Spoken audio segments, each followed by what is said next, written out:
मुंबई की रात हमेशा की तरह चमक रही थी, लेकिन आदित्य के लिए ये बस एक और थकी हुई रात थी। दिन भर इडली डोसा का ठेला चलाने के बाद वो अपने किराए के छोटे कमरे की तरफ लौट रहा था। कंधे पर थैला, चेहरे पर थकान, लेकिन होठों पर वही हल्की मुस्कान। मुंबई आए उसे 8 महीने हुए थे। कम पढ़ा लिखा था, पर समझदार बहुत। मुश्किल चाहे जितनी हो, आदित्य हंसकर कहता, जिंदगी है, मैं थोड़ा रुलाएगी, थोड़ा हंसाएगी। उधर अनन्या मल्होत्रा की दुनिया बाहर से परफेक्ट थी। 21 साल की उम्र में बड़ी कंपनी की सीईओ, अमीर बाप की बड़ी बेटी, घर में माँ मीरा और छोटी बहन रिया, सब कुछ था, बस अपनी मर्जी नहीं। आज उसके पिता विक्रम मल्होत्रा ने उसकी शादी करण सिंघानिया से तय कर दी थी। घुटन में भरी अनन्या रात को सुनसान पुल पर जा पहुंची, आंखों में आंसू, हाथ रेलिंग पर। तभी पीछे से आवाज आई, मैडम, मरने से पहले एक बार जी के देख लीजिए। अनन्या ने पलट कर देखा। सामने एक साधारण सा लड़का खड़ा था। भीगी शर्ट, कंधे पर थैला, आंखों में अजीब सा सुकून।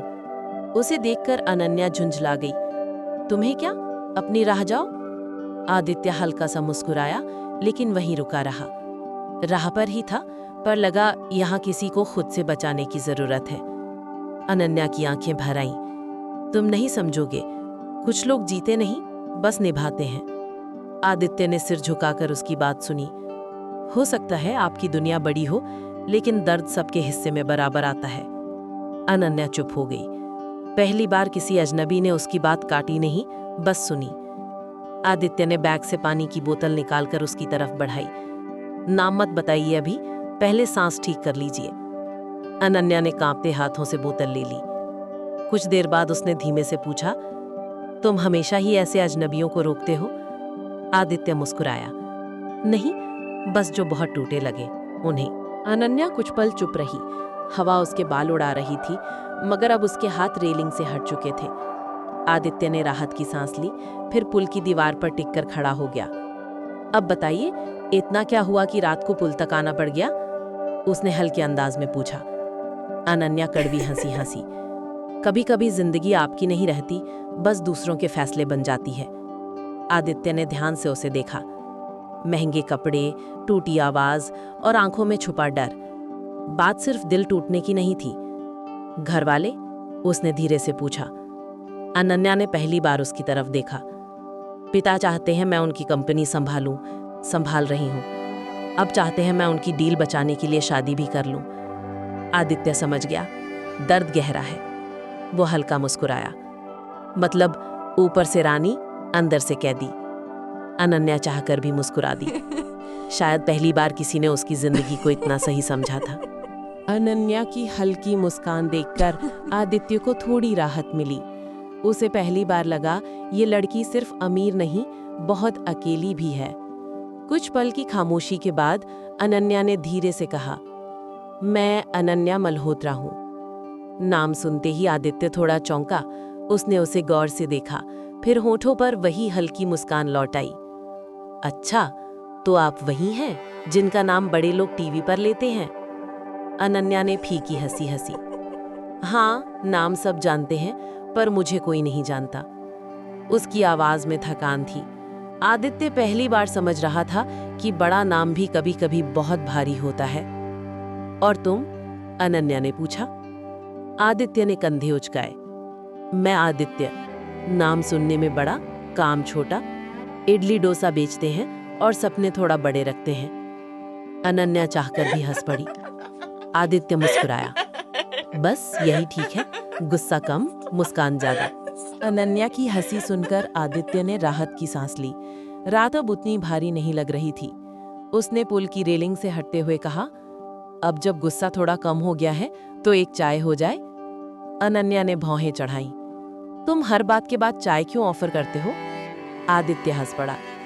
क्योंकि मैडम, मुंबई में बड़े बड़े दुख दो चीजें संभालती हैं, बारिश और चाय। अनन्या चाहकर भी मुस्कुरा दी।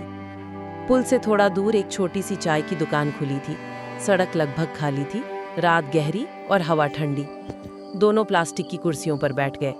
आदित्य ने 2 कुल्हड़ चाय मंगवाई। अनन्या ने पहली बार ऐसी जगह बैठकर चाय पकड़ी। वो चुपचाप भाप उठते कुल्हड़ को देखती रही। पहला घूंट लेते ही आदित्य बोला, जिंदगी भी चाय जैसी है, पहले कड़वी लगती है, फिर धीरे धीरे आदत बन जाती है।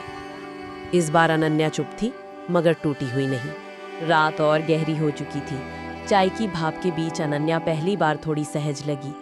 आदित्य उसे देख रहा था, जैसे बिना पूछे उसकी थकान पढ़ लेना चाहता हो।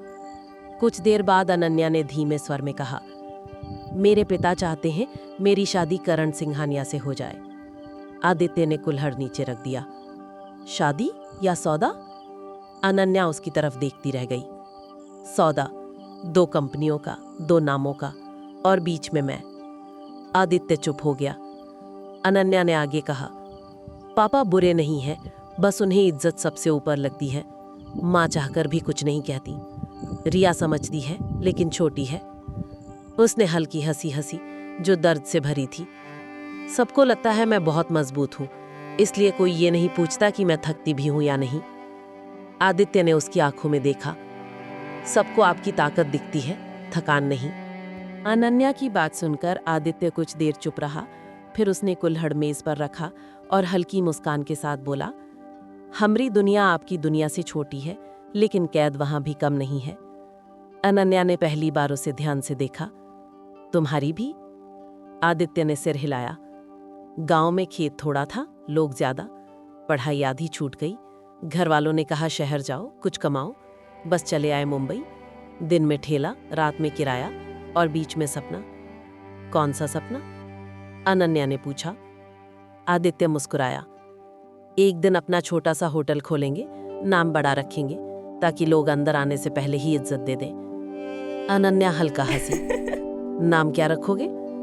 आदित्य ने बिना सोचे कहा, राजा भोज रसोई। अनन्या इस बार खुलकर हंस दी। आदित्य उसे देखता रहा। देखा, आप हंसती हैं तो लगती नहीं कि दुनिया से हारने आई थी। अनन्या की हंसी धीरे धीरे थम गई, मगर चेहरे की नरमी अभी बाकी थी। तभी उसकी नजर फोन पर पड़ी। स्क्रीन लगातार चमक रही थी। 20 मिस्ड कॉल, सब एक ही नाम, विक्रम मल्होत्रा।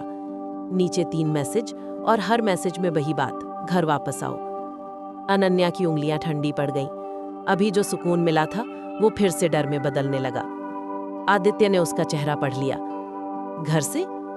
अनन्या ने धीमे से सिर हिला दिया। हाँ, और अब वापस जाना सबसे मुश्किल लग रहा है। आदित्य कुछ पल चुप रहा, फिर उसने कुल्हड़ एक तरफ रख दिया। भागना आसान लगता है, लेकिन हर बार बचाता नहीं। अनन्या ने उसकी तरफ देखा। और लौटना? आदित्य हल्का मुस्कुराया। डर लगता है, लेकिन कभी कभी वही सबसे बहादुर काम होता है। अनन्या चुप रही। पहली बार उसे लगा शायद आज रात खत्म नहीं हुई, असली लड़ाई तो अब घर लौटकर शुरू होगी। अनन्या की कार जैसे ही मल्होत्रा हाउस के बाहर रुकी, उसका दिल फिर भारी हो गया। ऊंचा गेट, सख्त सिक्योरिटी, चमकती रोशनी, सब वैसा ही था, बस अंदर लौटने वाली अनन्या अब पहले जैसी नहीं थी। आदित्य गेट के बाहर रुक गया। जाइए, बाकी लड़ाई घर के अंदर है, उसने शांत स्वर में कहा। अनन्या ने पहली बार उसका हाथ हल्के से पकड़ लिया। अगर मैं फिर हार गई तो? आदित्य मुस्कुराया। तब फिर मिलिएगा, लेकिन इस बार पुल पर नहीं। अनन्या चाहकर भी हल्का मुस्कुरा दी। वो जैसे ही अंदर पहुंची, दरवाजे पर विक्रम मल्होत्रा खड़े मिले। चेहरे पर गुस्सा, आवाज ठंडी। तुम्हें अंदाजा है तुमने क्या किया है?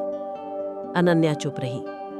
पीछे मीरा की चिंतित आंखें थीं और सीढ़ियों पर रिया घबराई खड़ी थी। विक्रम ने सख्त आवाज में कहा, कल करण और उसका परिवार डिनर पर आ रहा है, अब कोई ड्रामा नहीं होगा। विक्रम की आवाज पूरे हॉल में गूंज गई। अनन्या कुछ पल चुप खड़ी रही, फिर बिना जवाब दिए सीढ़ियां चढ़कर अपने कमरे में चली गई। पीछे मीरा ने उसे रोकना चाहा, मगर विक्रम की ठंडी नजर देखकर रुक गई। कमरे का दरवाजा बंद होते ही अनन्या की सांसें टूट गईं। नीचे सबको लगा वो लौट आई, संभल गई, मगर अंदर वही घुटन फिर लौट चुकी थी। तभी दरवाजे पर हल्की दस्तक हुई। रिया थी। वो चुपचाप अंदर आई और बिना कुछ कहे अनन्या को गले लगा लिया। दी, तू ठीक है ना? अनन्या की आंखें भर आईं। रिया, मैं थक गई हूं। रिया ने उसका हाथ पकड़ लिया। तू पहली बार मना कर दे, हर बार सबकी सुनती है, एक बार अपनी भी सुन। अनन्या चुप रही। नीचे हॉल में विक्रम की आवाज अब भी गूंज रही थी। लेकिन पहली बार अनन्या को लगा डर अब भी है, पर शायद वो हमेशा चुप नहीं रहेगी।